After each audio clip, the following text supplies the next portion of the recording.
కేంద్ర ప్రభుత్వం యొక్క సహకారం తీసుకొని ఆదిలాబాద్కు ఎయిర్పోర్టు తేవాలి అని నిన్న ఢిల్లీకి వెళ్లి మోడీ గారితో మాట్లాడి ఈనాడు ఆదిలాబాద్లో ఈ రోజు నేను ప్రకటిస్తున్నా సంవత్సరం తిరిగే లోపల ఆదిలాబాద్లో ఎయిర్పోర్టు పనులను ప్రారంభించి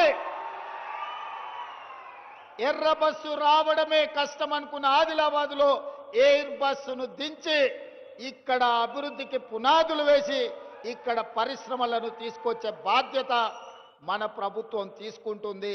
ఇందిరమ్మ రాజ్యంలో ప్రజాపాలన చేస్తుంది అని నేను ఈ సందర్భంగా మీ అందరికీ తెలియజేస్తున్నా.